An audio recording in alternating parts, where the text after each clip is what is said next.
बरं आता तुम्हाला माहीतच झालं असेल का मी कुठं गेलो होतो तर का म्हणता मित्रमैत्रिणींनो 10-12 दिवस झाला मी चंद्रपूरला येऊन होतो आणि व्हिडिओ बी बनवणं बंदच होतं आणि व्लॉग बी येत नव्हतं म्हणजे काहीच नव्हतं टोटल बंदच केलं होतं. मला जायचं होतं आज सिंदेवाले आणि सिंदेवाले यासाठी एक होती 5:30ची ट्रॅव्हल्स पण ते सुटली 6:30 वाजता. कसे सांगतो पहिले आम्ही येथून निघलो बरोबर टायमिंगवरच मग या बंगाली कॅम्पपासून नाही काय ना वापस पलटवला कारण या ड्रायव्हरला फोन आला वाटते का 22 सीटा आहेत म्हणजे आपलं जे श्रीराम सेतू ब्रिज आहे ना चंद्रपूरचा तिकडे आणि याच कारणानं आम्हाला चंद्रपूरमध्ये वाजले 6:30 म्हणजे इथून निघतपर्यंत. आता जाऊ देत जसं झालं तसं होऊ देत म्हणलं आता फक्त इथून सिंधे पोहोचतपर्यंत बरं सिंधे पोहोचलो मग यांनाही बोलवलं आता घराकडे सोडून द्या म्हणलं मला. चला घरी आलो जेवण केलो बड्या आणि मग यांनाही बोलवून घेतलो कारण आम्ही गेलो मग गरबा पाहायसाठी. थोडा वेळ गरबा पाहून तिथं मग वेळो प्लॅन झाला का रत्नापूर जायचं तर मग चला म्हणलं आता रत्नापूरला जाऊ म्हणलं आलो होतो आता कारण एवढी मोठी लाईन लागून होती बहुत म्हणून मी नाही का आल्याबरोबर पहिले लाईनीमध्ये लागलो आणि या रत्नापूर गावामध्ये पूर्ण केदारनाथवाला सीन होता. आता सरकत पुरा समोर आलं भाऊ बस थोडंसं दूरच होतं आता अंदर जायचं आहे आणि दुर्गा मातेला दर्शन करायचं आहे म्हणून.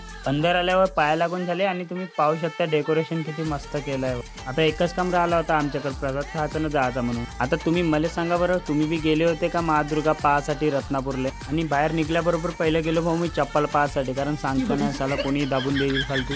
आता आम्ही चाय पेतून तर चला मग भेटू पुढच्या ब्लॉगमध्ये.